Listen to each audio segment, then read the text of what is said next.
Meu amigo e minha amiga, seja muito bem-vindo ao nosso Café com Política, né? O nosso terceiro editorial do dia, às 4 horas da tarde, hoje dia 2, sabadão, e eis-me aqui trazendo mais conteúdo, sempre com maior relevância para você. Vamos lá, pessoal, geralmente eu faço uma introdução, explico sobre tudo que eu vou fazer. Hoje é sábado e hoje não é um dia muito bom, né? Infelizmente, hoje é um dia triste. Logo pela manhã, né, eu recebi informação do falecimento do J.R. Guzzo, José Roberto Guzzo, para mim, sem sombra de dúvidas, um dos maiores jornalistas do Brasil, né?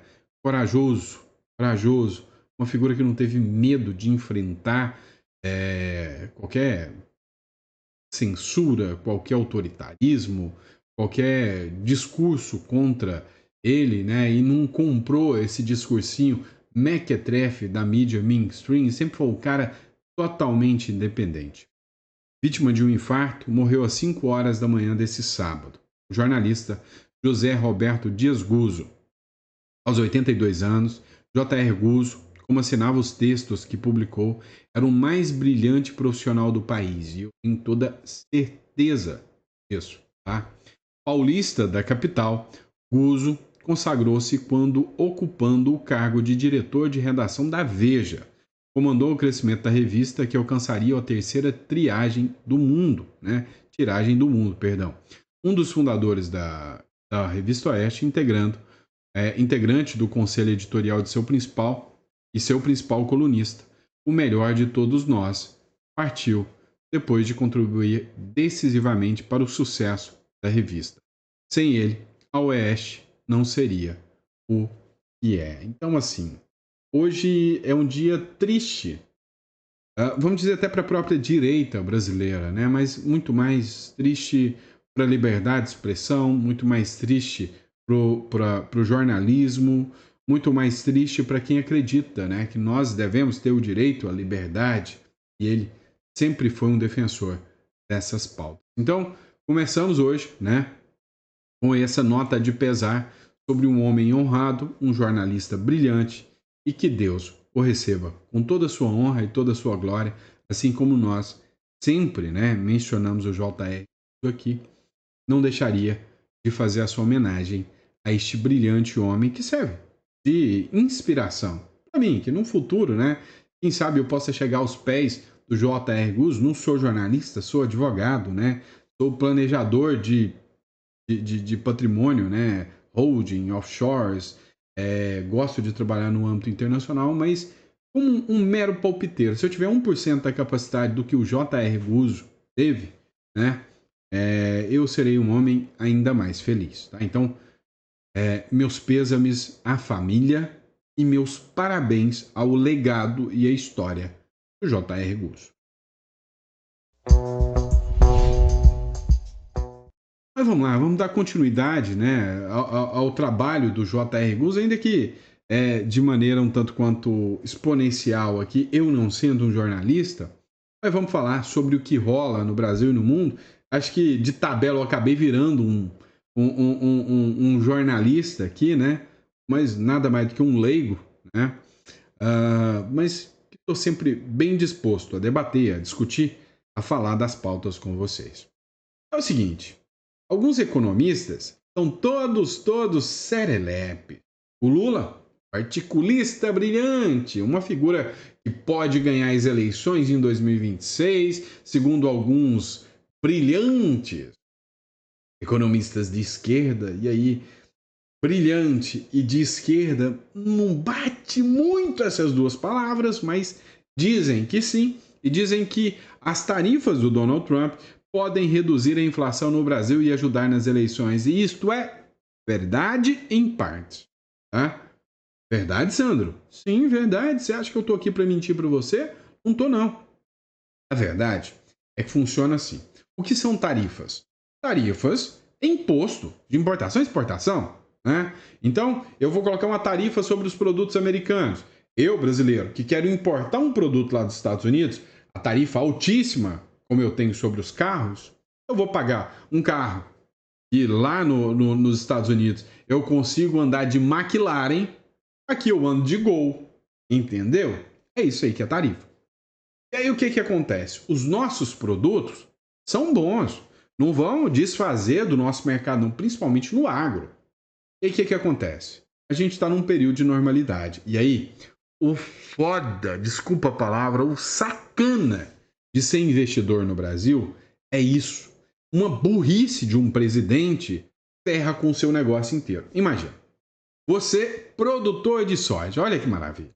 Você preparou o solo, pegou o seu empréstimo, arou, produziu, plantou, esperou, cuidou, bancou tudo para que possa ter um momento da colheita, ir lá fazer toda a colheita, o que já custa caro demais, e depois remeter esse produto para os Estados Unidos. Olha que maravilha.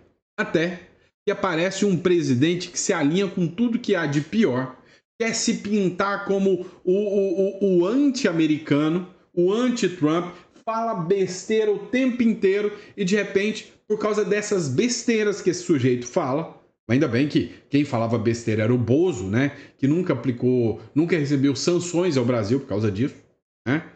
Você vai vender e na hora de vender descobre que vai custar 50% mais caro vender esta bodega para os gringos. E aí você tem duas opções: sentar, chorar ou tentar buscar novos mercados como um maluco ou tentar colocar isso no mercado interno. Então, você que fez uma projeção de vender uma saca de soja, sei lá, a $70, eu tô por fora de soja, eu não importo, nem exporto soja, tá? Meus lances, por enquanto, são outros, mas ainda quero mexer com commodities no Brasil. Mas vamos lá. Você vai exportar a saca. Você fez toda uma projeção que você ia ganhar $70, né, em cima da saca. Então, você pagou os seus funcionários com base naquilo. As horas de trabalho que você despendeu era com base naquilo. Aí, de repente, você presta atenção e fala: o cara que me comprar, ele vai me pressionar. Ele vai falar: olha, eu até te compro. Mas como o Trump, né, impôs 50% por culpa do seu presidente, eu não consigo pagar 50% mais. A saca que eu ia te pagar $50, eu não consigo te pagar agora $75. Eu não consigo revender aqui. Ali, ó, do lado tem a Argentina, que não tem um presidente burro, que não brigou com o Trump. Ele ainda me vende a $50. Só que ele não tem a produção toda. Você consegue me fazer isso aí a, sei lá, em vez de 75, faz a $60 pelo menos? Né? Ou então, vamos fazer o seguinte: $62,50. Você leva a metade e eu a metade, que eu ainda compro de você. Reduziu o meu lucro. Reduziu o meu lucro. E às vezes o cara de lá nem vai querer comprar porque a Argentina está vendendo. O que eu vou ter que fazer? Agora eu vou ter que vender aqui para o Brasil, que não estava esperando essa demanda. Vou ter que baixar o preço. Então, sim, vai reduzir o preço de todos os produtos a curtíssimo prazo. Até o estoque, até o que eu tenho pronto aqui, acabar. E a hora que esse estoque acabar, eu, que não sou burro nem nada, não vou mais investir aqui nessa bodega. Vou investir em produtos que eu não exportava para os Estados Unidos. Talvez vou investir em produtos que eu exportava para a China, sei lá. Ou vou até acabar com a minha produção mesmo. Vou pegar o meu rico dinheirinho que sobrou, o que eu consegui salvar, e vou mandar para dólar. Vou mandar para o Uruguai, vou mandar para o Paraguai, vou mandar até para os Estados Unidos. Mas nessa República das Bananas, eu não vou investir em nada. Então o que acontece? Eu produzia 1 milhão de sacas. De repente, eu não tenho para onde vender esse 1 milhão de sacas. Eu vou ter que vender esse 1 milhão de sacas para o Brasil. Certo? Vou reduzir o preço para escoar esse 1 milhão de sacas. Mas eu já estou tomando prejuízo. Eu não vou produzir mais 1 milhão de sacas. Vou tirar essa produção. De repente, ou o Lula cai, ou eu abro um novo mercado. E aí, esse 1 milhão de sacos que eu estava vendendo, agora já vendi 800, né? Falta só 200, abri um novo mercado. Vou continuar vendendo para o Brasil? Que o real não vale nada? Não. Vou vender para os argentinos, para eles recomprar e revender para os Estados Unidos, ganhando nas costas dos idiotas aqui, que seja, né? Mas eu vou abrir um novo mercado. E aí o que vai acontecer? Agora eu só tenho 200, vou vender para os argentinos. Vai faltar aqui no Brasil, não tem produção. Então o que vai acontecer? Vai escalonar uma inflação a nível galopante que a Argentina tinha antes. Lembra como é que era lá na Argentina? 40%, 50% ao mês. Lembra disso? É? Igual o que vai acontecer no Brasil.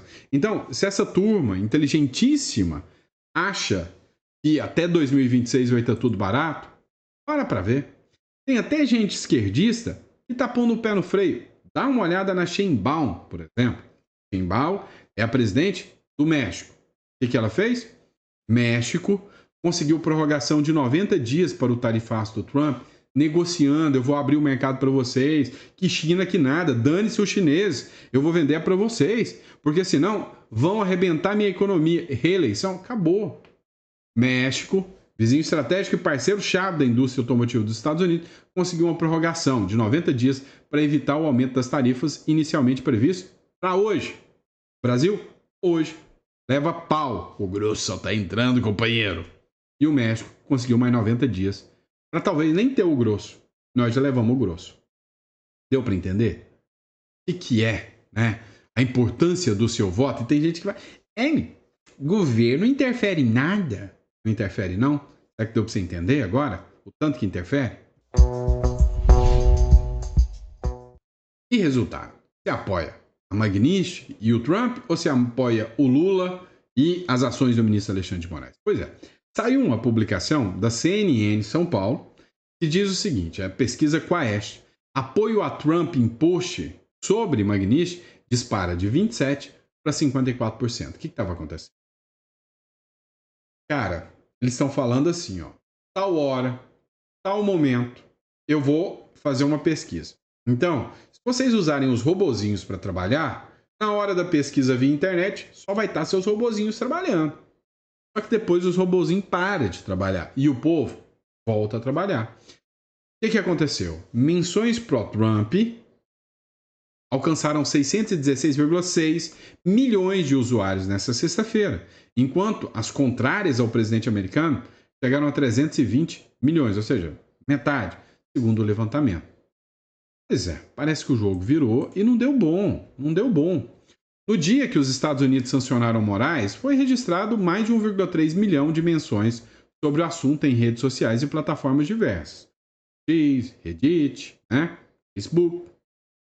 Nessa data, 60% das menções manifestavam críticas aos Estados Unidos e ao presidente Donald Trump, enquanto 28% era a favor, 12% era neutro. Um dia depois, na quinta, hora que os robôs pararam de trabalhar, 31 de julho, as menções caíram para 750 mil, mas a tendência se manteve, 62% de crítica e 27% de manifestação favorável. Porém, nessa sexta-feira, o cenário se inverteu, 54% das menções passaram a ser a favor da medida de Trump, enquanto 30% é só crítica. Ou seja, não adianta vir com papel. Na internet, a direita manja, a direita manda, o povo se manifesta. Matéria da revista Exame, o exílio digital da Lei Magnitsky.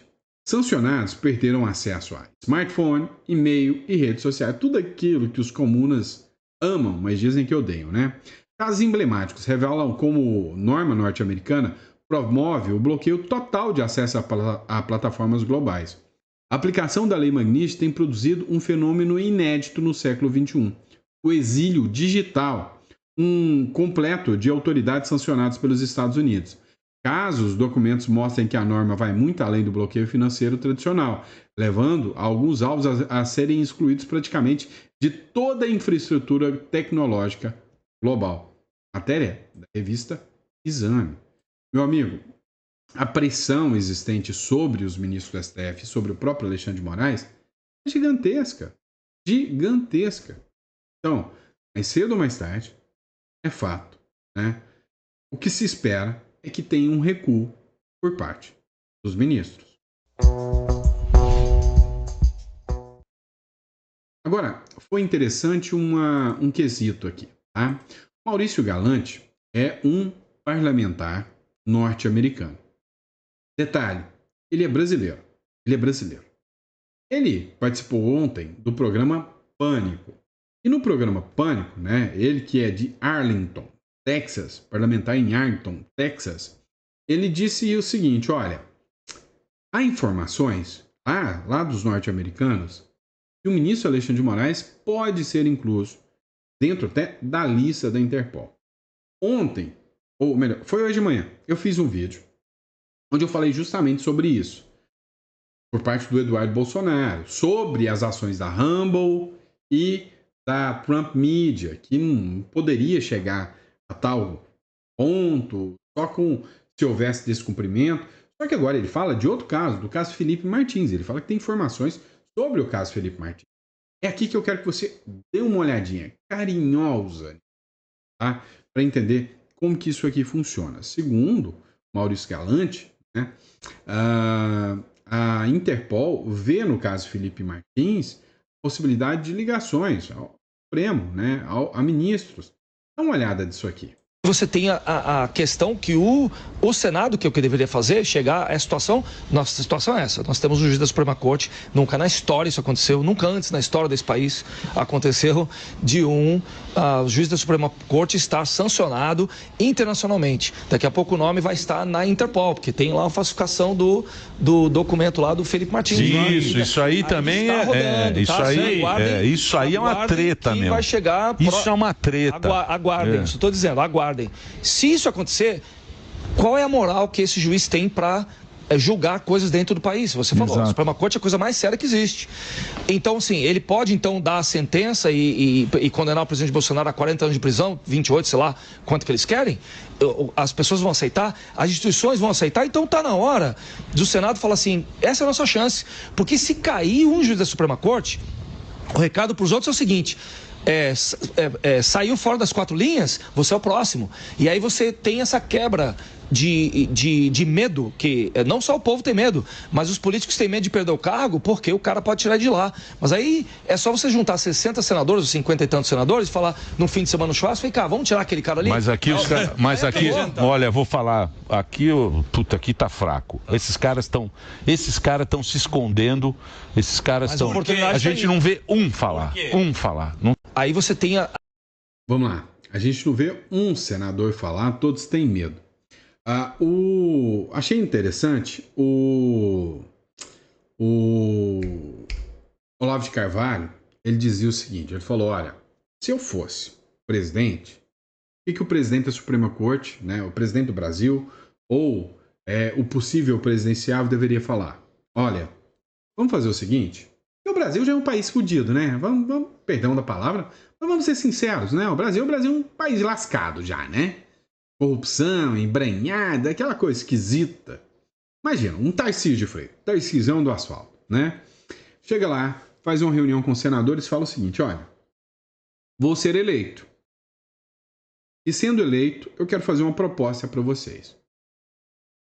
Vocês, assim que eu for eleito, vão colocar para votação o impeachment dos ministros do Supremo Tribunal Federal. E aí, não vamos falar de gente da direita, não. Vamos falar de todo mundo que está lá dentro. Todo mundo está lá dentro. Vou falar o seguinte, para a gente ter uma independência, eu vou colocar o impeachment, vou pedir para vocês pautarem o impeachment dos ministros do Supremo Tribunal Federal. Né? Todos que estão arrebentando o país. Concordam? Eles vão falar, pô, mas veja só, se eu abrir o pedido de impeachment, eu tenho aquele processo, sabe aquela verba, assim, não sei como apareceu na minha conta, foi sacanagem. Alguém colocou na minha conta só para me incriminar, 3 bilhões de reais. E eu recebi um monte de propina ali, propina não, um dinheiro ali que veio da fraude do INSS, mas eu acho que foi o Bolsonaro que colocou na minha conta para me sacanear. Mas foi durante o governo Lula. Não, mas foi o Bolsonaro para me sacanear. Eu nunca tive nada a ver com esses 6 bilhões e meio que apareceu. Vou resumindo. Você sabe que tem uma porrada lá de gente corrupta, envolvida nos piores mequetrefes. E que até hoje nunca deu em nada e nem vai dar em nada. Estou mentindo? Não. Então você chegar aí neles e falar, não, fica na paz. O STF não vai usar isso como arma contra vocês. O meu acordo é o seguinte. Vocês abrem o impeachment dos ministros do STF. Eu vou dar uma anistia, né, uma anistia, uma lei, onde eu vou perdoar e zerar, aniquilar todos os processos que existem dentro do STF eu vou cancelar. Ou seja, nós vamos recomeçar sem vocês deverem nada para o STF, vocês tendo independência do STF e com um STF novo que também não devem favor nenhum para vocês que votaram nele. E aí nós vamos colocar uma nova regra, esses novos membros serão eleitos pelo povo, tudo novo. Mas vocês estão, ó, livre, leve, soltos, não corre o risco mais de vocês estarem na mão dos ministros do STF. Fechou? Pô, peraí, né? Até quem é do PT ia votar, não. Então quer dizer que vai apagar toda a corrupção que eu já fiz? Sim. Vamos começar do zero. Vamos passar uma borracha e começar do zero no Brasil, mas tirando juiz que faz isso aí. Vamos? Vamos. Tava o impeachment? Não sei. É a fala do Olavo de Carvalho, viu?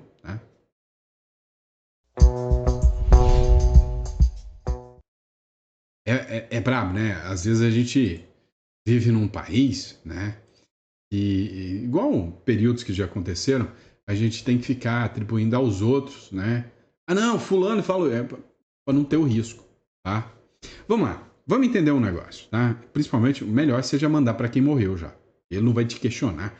Vamos lá, vamos entender um negócio.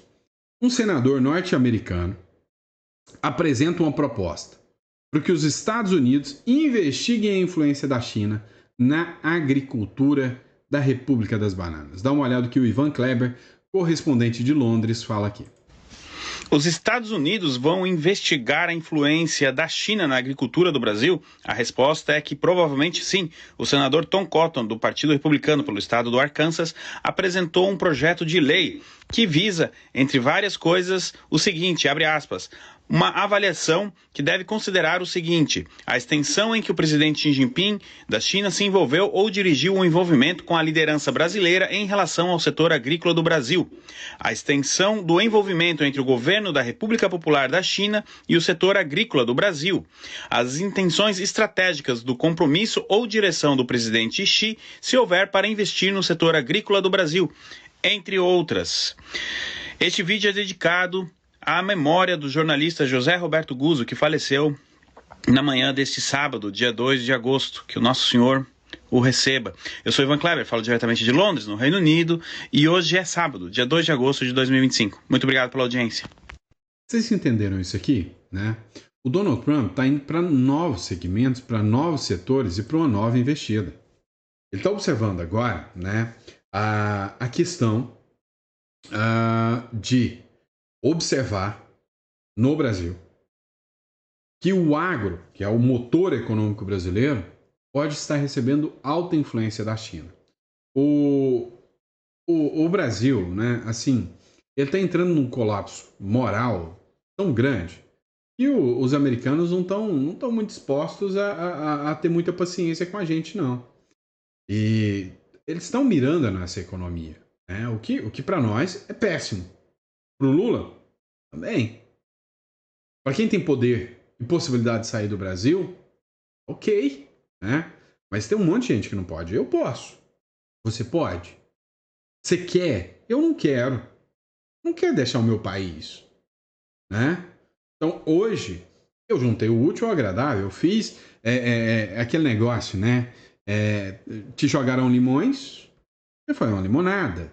Então, eu precisei ter uma residência fora, eu vi como funcionava, eu estudei a legislação daquele país, montei um escritório lá e hoje eu tenho parte da minha renda lá do Uruguai.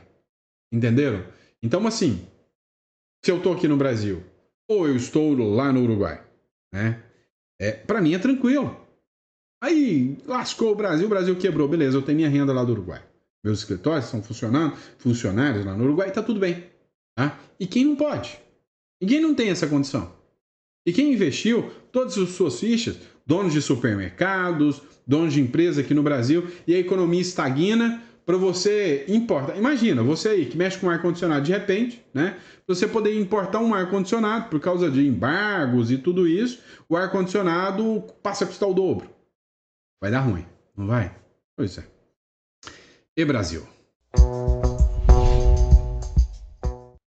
Olha, você lembra daquele negócio de ninguém segura, ninguém solta a mão de ninguém? Lembra disso? Ó, o Kobayashi, que é um jornalista lá da Jovem Pan, ele fez uma análise. O Lula, né, ouviu do Donald Trump e falou, não, o Lula quer conversar? Ah, manda me ligar.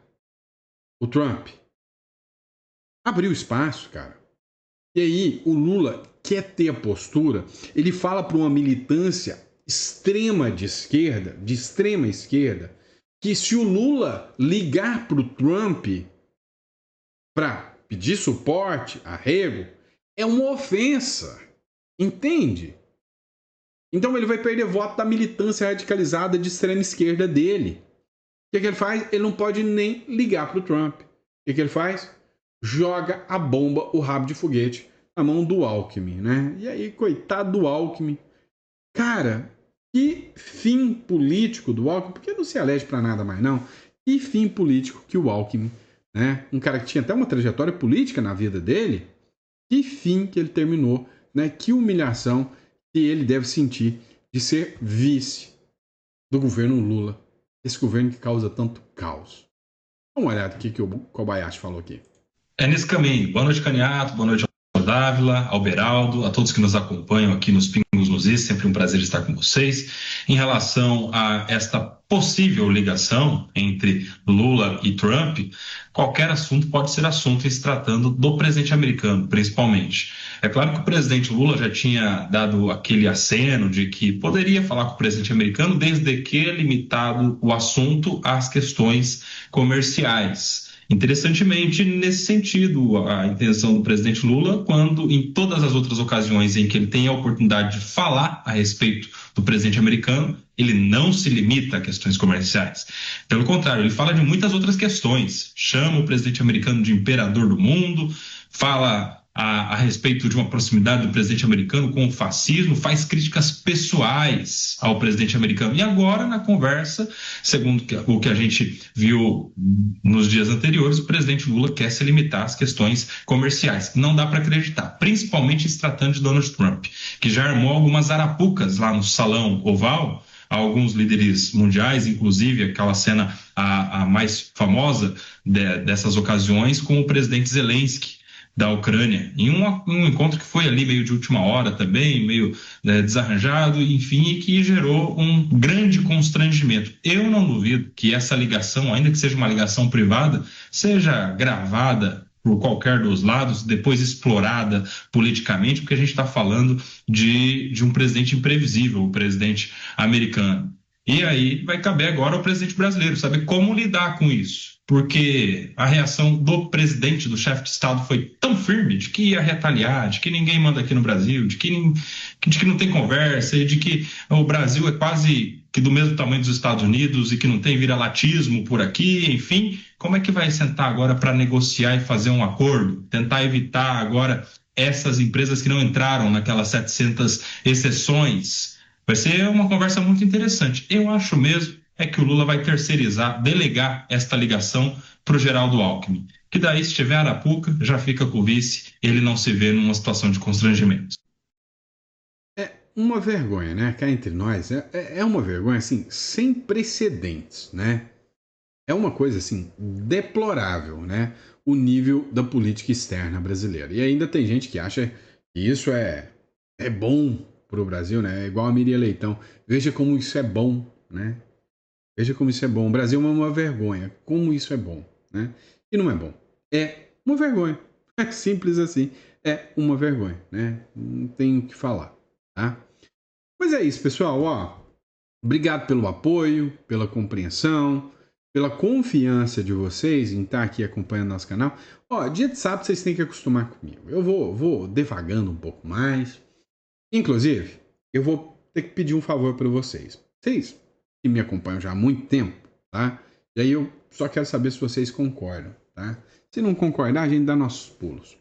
Há 5 anos, né? Eu gravo todos os conteúdos para vocês, de segunda a sábado. De segunda a segunda, né? Domingo também, 4 vídeos por dia, já tem 4 anos que é assim. Mas eu tô cansando, tá? E aí já tá começando a bater aquela vibe da necessidade de idosar mais um pouquinho, sabe? De ter uma folgazinha, sair com a família. Eu concilio tudo isso, mas eu quero um full time mais aos finais de semana. Então eu pensei em 2 possibilidades, né? A primeira é não produzir conteúdo no sábado e no domingo, Tá? Eu sei que muitos de vocês gostam.